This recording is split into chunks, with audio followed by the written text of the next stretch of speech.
Good day, everyone.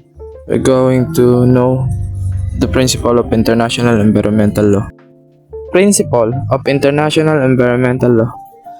International environmental law has emerged as a crucial framework for addressing the complex and interconnected environmental challenges facing this world.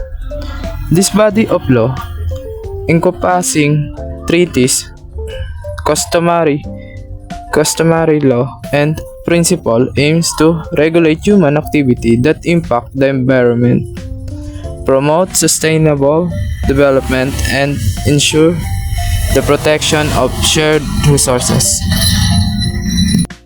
Ang international environmental law daw ay ginawa upang protektahan ang kanya-kanya nilang resources at mapangalagaan ang kanilang mga kalikasan.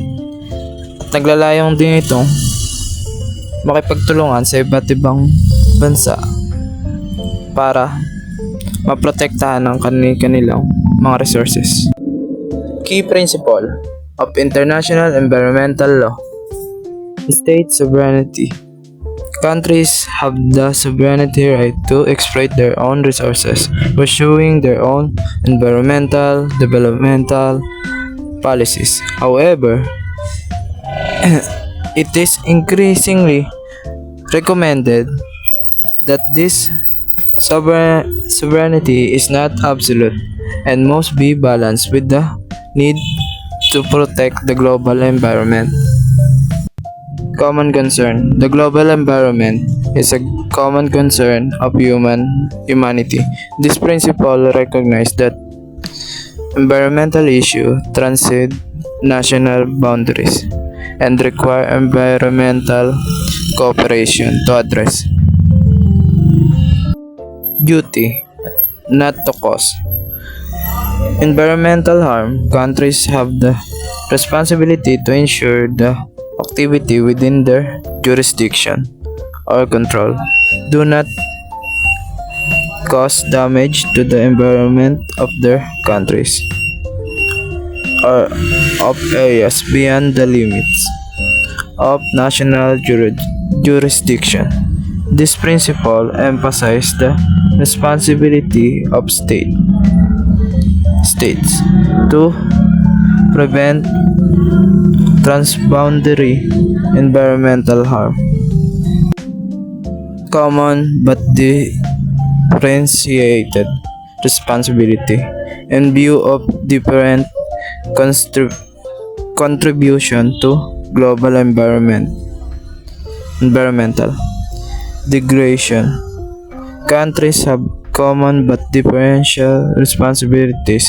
This provide common knowledge that all states have a responsibility to protect a global environment, but the environment countries have a greater responsibility due to their historical contribution to environmental degradation and their greater capacity to act. Polluters to pay. Principle: national authorities should promote the international of environmental costs, reflecting the approach that polluters should bear the cost of pollution. This principle promotes accountability and encourage responsible environmental practices. Environmental impact assessment. Environmental impact assessment shall be undertaken for purpose activity that are likely to have a significant adverse impact on the environment. This principle helps identify and mitigate potential environmental risks before projects are implemented.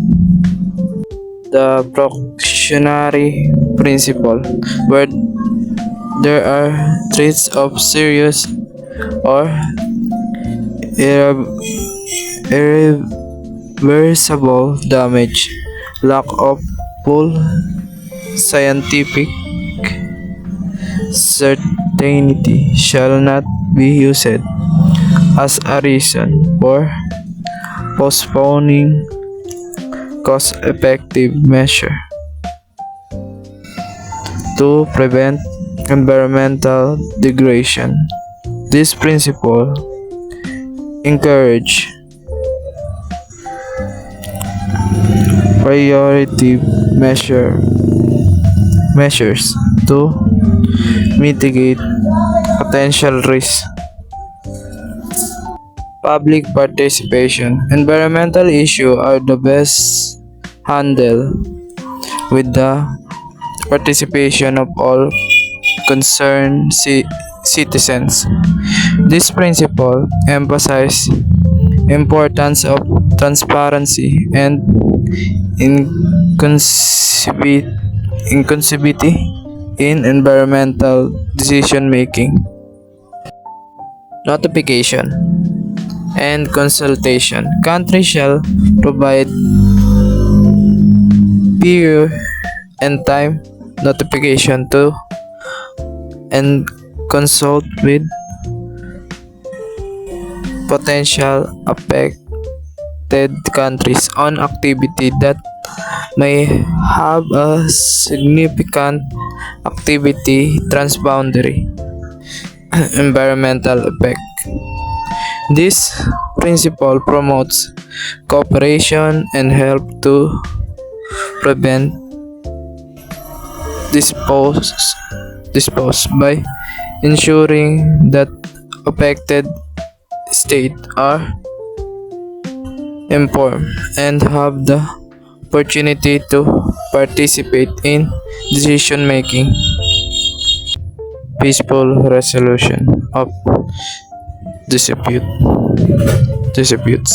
Countries shall resolve all their environmental disputes peacefully. This principle encourages dialogues and diplomacy as the prepared methods for resolving environmental conflicts. Challenges and future direction. Despite the progress made in developing international environmental law, several challenges remain. These include enforcement and compliance. Ensuring compliance with international environmental agreement can be due to a lack of global enforcement mechanism. Balancing interests. Reconciling the competing interests of states, particularly in relation to resources, exploitation, and economic development can be challenging. Emerging environmental issue. New environmental challenge such as climate change and biodiversity loss require innovative approach and strengthening international cooperation. Conclusion. International environmental law plays a vital role in addressing global environmental challenges. The principle outlined in this report provide a framework for international cooperation and action. However, challenges remain in ensuring effective implementation and compliance. Continue efforts. International institution develop innovative solution and promote greater cooperation among states to address the pressing environmental issue facing our planet.